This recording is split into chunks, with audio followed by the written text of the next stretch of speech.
Gold buyers తాకట్టులో ఉన్న బంగారాన్ని విడిపించి ఈ రోజు ఉన్న మార్కెట్ ధరకే కొనబడును. మరిన్ని వివరాలకు సంప్రదించండి 7771077720.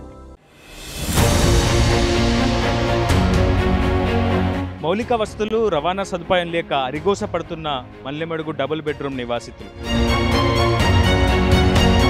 2 సంవత్సరాలు అవుతుంది ఇక్కడ ఉండబట్టి. మురికాలు లేవు, దోమలు వస్తున్నాయి, పిల్లలతోటి చాలా ఇబ్బంది పెడుతున్నాం. సమస్యల వలయంలో ఆత్మగౌరవ ఇల్లు. డంప్ అవుతుంది, ఏట్లో డంప్ అయ్యే కాడ ఈ నీళ్లు కలుస్తున్నాయి. ఆ నీళ్ళే మనం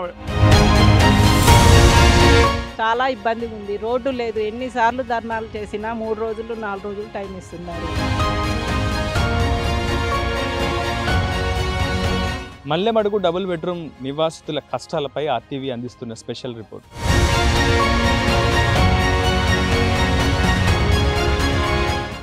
సొంతిల్లు నిరుపేదల దశాబ్దాల కళ అది. తెలంగాణ ప్రభుత్వం అటువంటి కళను సాకారం చేసేందుకు డబుల్ బెడ్రూమ్ ఇళ్లను అందుబాటులోకి తీసుకొచ్చింది. గ్రామీణ ప్రాంతాల్లోనూ పట్టణ ప్రాంతాల్లోనూ G+2 నమూనాలో కూడా పలు చోట్ల ఇళ్లను నిర్మించి నిరుపేదలకు ఇవ్వాలని నిర్ణయించింది. చాలా వరకు నిరుపేదకు ఇళ్లను కూడా మంజూరు చేసింది గత ప్రభుత్వం. అయితే ఇళ్లను నిర్మించి అటు మంజూరు చేసిన తర్వాత ఆ ఇంట్లో నివాసం ఉంటున్నటువంటి వారి కష్టాలు కావచ్చు, డబుల్ బెడ్రూమ్ ఇళ్లలో నివాసం ఉంటున్నటువంటి వారి కష్టాలను మాత్రం ప్రభుత్వం పట్టించుకున్న పాపన పోలేదు.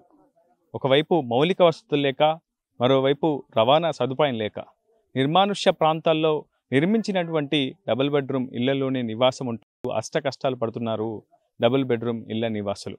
అలాంటి ఓ కథనాన్ని మీ ముందుకు తీసుకొచ్చే ప్రయత్నం చేస్తున్నాను. ప్రస్తుతం నేను ఖమ్మం జిల్లాలోని మల్లెమడుగు గ్రామం వద్ద ఉన్నాను. ఇది ఖమ్మం నగరంలోని 60వ డివిజన్లో ఉన్నటువంటి ప్రాంతం. ఒకవైపు పాలేరు నియోజకవర్గ పరిధిలో కూడా ఈ ప్రాంతం ఉంటుంది. 2 మంత్రుల ఇలాకాగా ఈ ప్రాంతాన్ని మనం పేర్కొనవచ్చు. అయితే ఒకవైపు మంత్రి తుమ్మల నాగేశ్వరరావు కావచ్చు, మరోవైపు మంత్రి పొంగులేటి శ్రీనివాసరెడ్డికి సంబంధించినటువంటి ఇరువురి నియోజకవర్గానికి సంబంధించినటువంటి ఆధీనంలో పరిధిలో ప్రస్తుతం మల్లెమడుగు ఉంది. మల్లెమడుగులో ప్రస్తుతం మనం చూసినటువంటి ఈ డబుల్ బెడ్రూమ్ ఇళ్లను గిరిజన సంక్షేమ శాఖ ఇంజనీరింగ్ విభాగం ITDA భద్రాచలం సహకారంతో ప్రారంభించారు. సుమారు 11 కోట్ల మేర వ్యయంతో ఈ డబుల్ బెడ్రూమ్ ఇళ్లను నిర్మించారు. మొత్తం 190కి పైగా ఇళ్లను ఇక్కడ అందుబాటులోకి తీసుకొచ్చారు. 2023లో అట్టహాసంగా ప్రారంభించారు. 190 కుటుంబాలు ఇక్కడ నివాసం ఉండేలా పూర్తి స్థాయిలో ఏర్పాటు చేశారు. కానీ మౌలిక వసతుల కల్పన విషయంలోనూ, రవాణా సదుపాయం కల్పన విషయంలోనూ ప్రభుత్వం దృష్టి సారించకపోవడంతో గతంలో ఖమ్మం అర్బన్ ప్రాంతాల్లో కావచ్చు, వివిధ ప్రాంతాల్లో ఉండి ఉపాధి పొందినటువంటి చాలా కుటుంబాలు కూడా ప్రస్తుతం ఇక్కడికి వచ్చి స్థిర నివాసం ఏర్పాటు చేసుకున్నాయి. తమ సొంత ఇంటి కళ నెరవేరిందని ఆనందాన్ని వ్యక్తం చేశాయి. కానీ ఇక్కడికి వచ్చేందుకు, వెళ్లేందుకు, రాకపోకలు సాగించేందుకు రవాణా సదుపాయం లేక అష్ట కష్టాలు పడుతున్నారు ఇక్కడ ఉన్నటువంటి నివాసులంతా కూడా. చాలా పెద్ద ఎత్తున గతంలోనూ ఆందోళన వ్యక్తం చేశారు. ప్రభుత్వ అధికారులకు వినతి పత్రాలు ఇచ్చారు. ఖమ్మం నగర కార్పొరేషన్ మేయర్ని కలిశారు, ఆ తర్వాత కమిషనర్ని కలిశారు, మంత్రులను కూడా కలిసి వాళ్ళ సమస్యలకు సంబంధించిన వినతి పత్రాన్ని అందజేశారు. కానీ ఇప్పటివరకు సమస్యల పరిష్కారం వైపు అధికారులు మాత్రం దృష్టి సారించలేదని చెప్పుకోవాలి. ఖమ్మం నగరానికి ఆనుకొని ఉన్నటువంటి ఈ నివాసులంతా కూడా సుమారు ఖమ్మం నగరానికి చేరుకోవాలంటే మాత్రం దాదాపు 16 కిలోమీటర్లు ప్రయాణిస్తే కానీ ఖమ్మం నగరానికి చేరుకున్నటువంటి పరిస్థితి. మరోవైపు రవాణా సదుపాయం కూడా ఉండదు. పూర్తిగా నిర్మానుష్యంగా ఉన్నటువంటి ఈ రహదారే వారికి ప్రధానమైనటువంటి రాకపోకలు సాగించే రహదారి అని చెప్పి మనకు తెలుస్తోంది. ప్రస్తుతం ఈ రహదారి గుండానే ఆటోలు కానీ లేదంటే రెగ్యులర్గా రాకపోకలు సాగించేందుకు ఎవరు కూడా రాకపోవడంతో ఒక నిర్మానుష్యమైనటువంటి ప్రాంతంలోనే ఒక జీవనం సాగిస్తూ మళ్ళీ ఖమ్మం నగరానికి రాకపోకలు సాగించేందుకు తీవ్రమైనటువంటి ఇబ్బందులు ఎదుర్కోవాల్సి వస్తుంది. మరోవైపు సుమారు ఇన్ని బ్లాక్స్ ఉన్నప్పటికీ కేవలం ఒకే బోర్ ద్వారానే వారి నీటి కొరతను తీసుకునేందుకు అష్ట కష్టాలు పడుతున్నారు. గతంలోనూ ప్రతి బ్లాక్కి ఒక బోర్ని కూడా ఏర్పాటు చేయాలని చెప్పి ప్రభుత్వ అధికారులకు విజ్ఞప్తులు ఇచ్చినప్పటికీ ఇప్పటివరకు ప్రభుత్వం ఆ అంశంపై స్పందించినటువంటి దాఖలాలు అయితే లేవు. ప్రస్తుతం కాలనీ వాసులు ఉన్నారు, డబుల్ బెడ్రూమ్ నివాసులు మనతో ఉన్నారు. వారితో కూడా మాట్లాడించి వారి మాటల ద్వారానే తెలుసుకుందాం. వారి కష్టాలేంటి, వారి నష్టాలేంటి, ఎంతకాలంగా ఇటువంటి కష్టాలు పడుతుందో తెలుసుకునే ప్రయత్నం చేద్దాం. అన్న చెప్పండి, అసలు ఈ కాలనీలో ఉన్నటువంటి సమస్యలు ఏంటి?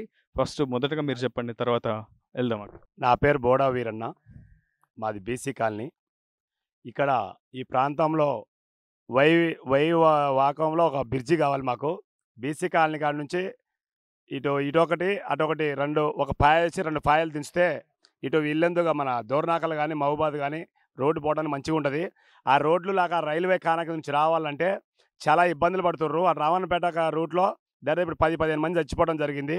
ఇక్కడ కూడా ఈ యువతలు కూడా లేక చాలా ఇబ్బంది అవుతుంది. ఒక బ్రిడ్జి కావాలని చెప్పేసి మేము డిమాండ్ చేస్తూ, మరి అట్లనే ఈడ ఇళ్ళ మధ్యలో దానాయగూడెం, రామన్నపేట, బీసీ కాలనీ, రాపర్తి నగర్, రమణాగుట్ట, కైకుండగూడెం, ఇటు డబల్ బెడ్రూమ్ అన్నిటి మధ్యలో డంపింగ్ ఉంది. డంపింగ్ గతంలో 15-16 సంవత్సరాలు ఉద్యమం చేయడంతో బంద్ చేశారు. అప్పుడు తుమ్మల నాగేశ్వరరావు గారు పాలేరులో మినిస్టర్ గారు ఉన్నప్పుడు కేసీఆర్ని పిలిపించి బంద్ చేయించడం జరిగింది. దాన్ని మళ్ళీ తర్వాత పువ్వాడ అజయ్ గారు మినిస్టర్ అయిన తర్వాత దాన్ని ఇక్కడ పెట్టడం జరిగింది. దానిపైన మేము యుద్ధం చేస్తూనే ఉన్నాం. చేస్తుంటే ఎలక్షన్ల ముందు శ్రీనివాసరెడ్డి గారు మా ఇంటికి రావడం జరిగింది.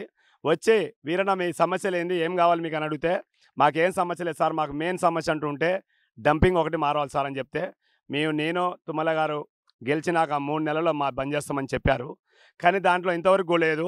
3 నెలల తర్వాత నేను 6 నెలలు ఆగి కూడా 6 నెలలు ఆగి శ్రీనివాసరెడ్డి గారిని 3-4 సార్లు కలిసా, తుమ్మల గారిని 3 సార్లు కలిసా. దాని మీద స్పందన లేదు. ఆ డంపింగ్ ఇక్కడే ఉంది. ఆ డంపింగ్ వల్ల కామించి మన కైకుండగూడెం చెరువు ఉంది. ఆ చెరువు నీళ్లు మన డంపింగ్ నుంచి పోతున్నాయి. ఆ కలిసితో నీళ్ళన్నీ పోయి డంప్ అవుతుంది. ఏట్లో డంప్ అయ్యే కాడ ఈ నీళ్లు కలుస్తున్నాయి. ఆ నీళ్ళే మన ఖమ్మం టౌన్ నగరం మొత్తం కూడా నీళ్లు తాగడం జరుగుతుంది. దానివల్ల జబ్బులు వచ్చి సస్తుర్రు. అట్లనే ఈ మల్లెల మనకు డబల్ బెడ్రూమ్లో హాస్పిటల్ ఒకటి లేదు. హాస్పిటల్ లేక ఇటు రామన్నపేట పోవాలంటే దగ్గర 5-6 కిలోమీటర్లు తిరిగిపోతారు. కానీ ఇటు బీసీ కాలనీ ఆ బైపాస్ రోడ్డు పోవాలంటే వాళ్ళు ఏమంటారు, ఇది 60 డివిజను, ఇది 58 డివిజన్ మీరు చూడమని అంటారు. దయచేసి ఇక్కడ ఉన్నాయి డబల్ బెడ్రూమ్లో 2 బ్లాకులు ఉంచారు హాస్పిటల్ కోసం. దాన్ని ఎమర్జెన్సీగా హాస్పిటల్కి ఓపెన్ చేయాల్సిందిగా మేము కోరుతున్నాం. ప్రస్తుతం కాలనీలో నివాసం ఉంటున్న వ్యక్తులు ఉన్నారు. మహిళలతో కూడా మాట్లాడించే ప్రయత్నం చేద్దాం. అమ్మ, మీ సమస్యలు ఏంటి, ఎంతకాలంగా ఈ సమస్యలు ఎదుర్కొంటున్నారు? 2 సంవత్సరాలు అవుతుంది ఇక్కడ ఉండబట్టి. మురికి కాలువలు లేవు, దోమలు వస్తున్నాయి, పిల్లలతోటి చాలా ఇబ్బంది పెడుతున్నాం. అన్ని సమస్యలకు ఇబ్బంది పడుతున్నాం. ఇటు పోవాలంటే పట్టాలు దాటాలంటే భయంకరంగా ఉంది. ఒక రోజు కూడా ఈరన్న గారికి చెప్పా, అండి ఇట్లా సంగతి అండి, రోడ్డు లేదు మాకు, ఇట్లా రోడ్డు మించి వస్తుంటే భయం అవుతుందంటే, ఏందమ్మా నీ సమస్య ఏంటంటే, ఏం లేదండి మాకు మొక్క దిక్కు లేడు, మేము వస్తుంటే రోడ్డు బాగలేదంటే, సరే అమ్మా నేను చూస్తామ్మా అని చెప్పారండి. మురికాలు లేవు, దోమలు బాగా కొడుతున్నాయి, ఇబ్బందిగా ఉంది మాకు. ఖమ్మం వెళ్ళాలంటే ఎంత దూరం ప్రయాణిస్తుంటారు మీరు?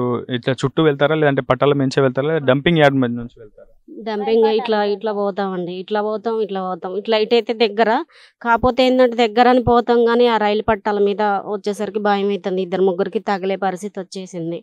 అమ్మ, గతంలో ఎప్పుడైనా రైలు పట్టాలు దాటేటప్పుడు కూడా చాలా మంది మృత్యువాత పడ్డారని చెప్తున్నారు కదా, ఎవరైనా మన కాలనీ వాళ్ళు చనిపోయారా? డబుల్ బెడ్రూమ్లో నివాసం ఉంటున్నటువంటి వాళ్ళు చచ్చిపోయారండి. 1-2-3 చచ్చిపోయారండి. చచ్చిపోయి ఇక మరి ఇట్లా రోడ్లు కూడా కొద్దిగా ఇబ్బంది అవుతుందండి. ఇంత దూరం పోవాలన్న పిల్లలు బస్సులు వస్తుంది, అది వస్తుంది, వేస్తామని అన్నారు కానీ ఇప్పుడు దాకా రోడ్డే లేదు, ఏం లేదు, బాగా ఇబ్బంది అవుతుంది. ఒక అబ్బాయి, మా తెలిసిన అబ్బాయి కూడా మా బ్లాక్లోనే హార్ట్ అటాక్ వచ్చి చచ్చిపోయాడు. రోడ్ దారి లేక అంబులెన్స్ ఫోన్ చేస్తే, అమ్మ లేదమ్మా, ఎక్కడమ్మా, ఏందమ్మా అని చెప్పుకుంటా ఇక్కడ రాను కూడా రాలే. చాలా ఇబ్బందిగా ఉందండి మాకు. కొద్దిగా హాస్పిటల్ అయినా ఈ రోడ్ ఒకటి కొంచెం చూడండి, మాకు రోడ్డు బాగా ఇబ్బంది అవుతుంది. రోడ్ ఇక ఇంత దూరం పోవాలన్నా, రైలు పట్ట దాటాలన్నా భయం వేస్తుంది, ఎటు నుంచి ఏదో వస్తుందేమో అని. రేషన్ దుకాణం దగ్గరలో ఉందా? మీరు ఎక్కడికి వెళ్ళాలి రేషన్? ఒకవేళ ఎక్కడికి దూరం ఉందండి, ఇక్కడ లేదు. అది కాలనీకి పోవాలి కానీ కాలనీ పోవాలంటే ఆటోలు రావట్లేదు, అక్కడ నుంచి మోసుకొని రావాల్సి వస్తుంది. దాదాపు 5-6 మీటర్లు ఉన్నాయి అక్కడ నుంచి. ఆసుపత్రికి వెళ్ళాలన్నా ఏమైనా ఇబ్బంది ఉంటుందా? ప్రభుత్వ ఆసుపత్రికి వెళ్ళాలన్నా, పిహెచ్ ఏం లేదు, హాస్పిటల్ ఏం లేదండి, బాగా ఇబ్బంది అవుతుంది మాకు. గత ప్రభుత్వ హయాంలో ఈ డబుల్ బెడ్రూమ్ ఇల్లు నిర్మించినప్పుడే ఇక్కడ ఒక ప్రాథమిక ఆరోగ్య కేంద్రాన్ని కూడా ఏర్పాటు చేయాలని ప్రభుత్వం నిర్ణయం తీసుకుంది. కానీ ఇప్పటి వరకు ప్రాథమిక ఆరోగ్య కేంద్ర నిర్వహణ మాత్రం ఇక్కడ ప్రారంభం కాకపోవడం పట్ల కూడా అసంతృప్తి వ్యక్తం చేస్తున్నారు. చాలా మంది మహిళలు, నిరుపేదలు కావచ్చు, వయోవృద్ధులు కూడా ఇక్కడ నుంచి ప్రభుత్వ ఆసుపత్రికి లేదా ప్రాథమిక ఆరోగ్య కేంద్రానికి వెళ్ళాలంటే మళ్ళీ రవాణా సదుపాయం లేకపోవడంతో పెద్ద ఎత్తున ఇబ్బందులు అయితే తీవ్రమైనటువంటి ఇబ్బందులు ఎదుర్కొంటున్న పరిస్థితి ఉంది. అమ్మ, ఇంకెటువంటి ఇబ్బందులు ఎదుర్కొంటున్నారు? నీటి కొరత ఏమైనా ఉందా మీ కాలనీలో? అవునండి, డబల్ బెడ్రూమ్లు బ్లాకులు 8 బ్లాకులు వచ్చేసి 8 బ్లాకులు ఉన్నాయి. మరి వాటికి ఇంకా 4 బోర్లు వచ్చేసి ఉన్నాయి. బాగా ఇబ్బంది పడి అందరూ వాడుకోవటాన 5 రిపేర్లు వచ్చి మేము రిపేర్ చేయించుకోవాల్సి వస్తుంది. దయచేసి బ్లాక్ ఒక బోర్ వేయించాలని కోరుకుంటున్నామండి. ఇంకేం సమస్యలు ఉన్నాయమ్మా మీకు? ఇక్కడ నివాసం ఉంటున్నారు, దాదాపు ఇక్కడ జనావాసం కూడా ఎక్కువ ఉండే పరిస్థితులు, ఎందుకు చుట్టూ అడవి మధ్యలో ఇందిరమ్మ ఇల్లు, ఎట్లా ఉంది పరిస్థితి? లైట్లు లేవు మాకు, ఆటోలకు ఇబ్బంది అవుతుంది. ఇక్కడ నుంచి ఆటోలకు పోవాలంటే చాలా అడుగుతున్నారు. అటు నుంచి పోవాలంటే ట్రాక్ ఎంత తీసుకుంటారమ్మా ఆటో ఛార్జ్? ఇక్కడ నుంచి ఖమ్మంకి వెళ్ళండి బస్ స్టాండ్ పోవాలంటే 50 రూపాయలు అడుగుతున్నారు. మేము లేనోళ్ళు బీదోళ్ళని డబల్ బెడ్రూమ్ వచ్చింది మాకు, ఆటోలకి పెట్టాలి. పిల్లల స్కూళ్ళకి చాలా ప్రాబ్లం అవుతుంది. పిల్లల స్కూళ్ళకి 3000 4000 ఆటోలు అడుగుతున్నారు. చాలా ఇబ్బందిగా ఉంది. రోడ్డు లేదు, ఎన్నిసార్లు ధర్నాలు చేసినా 3 రోజులు 4 రోజులు టైం ఇస్తున్నారు కానీ కావట్లేదు పని. బిల్లు రాలేదు, అది రాలేదు అంటున్నారు. ఇంకేమున్నాయి సమస్యలు మన దగ్గర? వాళ్ళు ఈ కాలువలు ఇవేమి తీయట్లేదండి. దోమలు, పిల్లలకి ఇబ్బంది అవుతుంది బాగా. ఆల్రెడీ ఇట్లా చెట్లు పెరుగుతున్నాయి, పాములు, తేళ్ళు, పురుగులు అవన్నీ ఇంట్లోకి వస్తున్నాయి. ఆల్రెడీ పిల్లల్ని బయటికి పంపించాలంటేనే ఈవినింగ్ టైంలో భయం అవుతుంది. ఆల్రెడీ చాలా ఇబ్బంది అవుతుంది. ఏం పట్టించుకోవట్లేదు. ఎలా ఉంటాం అసలుకి? ఇక్కడ వచ్చున్నాం, మనకి రోడ్డు సౌకర్యం లేదు. మినిమం రోడ్డేనే ఉండాలి కదా రాకపోకలు రావడానికైనా. అటు దాటాలంటే పట్టాలు ఉంటాయి, అది ఇబ్బంది. ఇటు డంపింగ్ హాల్ దగ్గర నుంచి రావాలంటే ఇటు కూడా చాలా లాంగ్ అవుతుంది, అది కూడా ఇబ్బంది అవుతుంది. సుమారు 5,30,000 వెచ్చించి ఒక్కో ఇంటిని G+2 నమూనాలో ఇందిరమ్మ ఇల్లు నిర్మించారు. మొత్తం 190 కుటుంబాలు నివాసం ఉండేలా మల్లెమడుగులో ఇందిరమ్మ ఇళ్లను నిర్మించారు. ప్రస్తుతం ఇందిరమ్మ ఇల్లు, అంతకుముందు డబుల్ బెడ్రూమ్ ఇల్లు ఈ ప్లేస్లో నిర్మించారు. ప్రస్తుతం ఇక్కడ ఉన్నటువంటి వాసులంతా కూడా చాలా పెద్ద ఎత్తున ఆవేదన వ్యక్తం చేస్తున్నారు. సరిగ్గా ఇక్కడ నుంచి ఖమ్మం నగరానికి కూతవేటు దూరంలో, అంటే కేవలం 2 కిలోమీటర్ల దూరంలోనే ఖమ్మం నగరాన్ని వీరు చేరుకోవాలంటే డంపింగ్ యార్డ్ గుండానే ప్రయాణం చేయాల్సి వస్తుంది. లేదంటే రామన్నపేటకు వెళ్ళాలంటే ఈ పక్కనే ఉన్నటువంటి రైల్వే పట్టాలను దాటిన తర్వాతే రామన్నపేటకు వెళ్లాల్సి వస్తుంది. లేదంటే పూర్తిగా ఇక్కడ నుంచి నేరుగా రైల్వే అండర్ బ్రిడ్జ్ దాకా వెళ్ళాలంటే సుమారు 8 కిలోమీటర్లు అప్, 8 కిలోమీటర్లు డౌన్, అంటే సుమారు 16 కిలోమీటర్లు ప్రయాణిస్తేనే ఖమ్మం నగరానికి వీళ్ళు ఉపాధి కోసం రాకపోకలు చేయాలన్నా, లేదంటే పిల్లల్ని స్కూలుకు పంపించాలన్నా సుమారు 16 కిలోమీటర్లు ప్రయాణం చేయాల్సి వస్తుంది. ఇప్పటికే ఒక నిర్మానుష్య ప్రాంతంలో ఈ ఇల్లు నిర్మించడం వల్లనే ఈ సమస్యలు అయితే తలెత్తున్నాయి. అయితే ఇళ్ల వరకు కూడా రహదారి నిర్మాణం చేసుకుంటే ఖచ్చితంగా సమస్య పరిష్కారం అయ్యే అవకాశం ఉంటుంది. ఎందుకంటే రాకపోకలు సాగించడానికి ఆటోలు కావచ్చు, ఇట్లా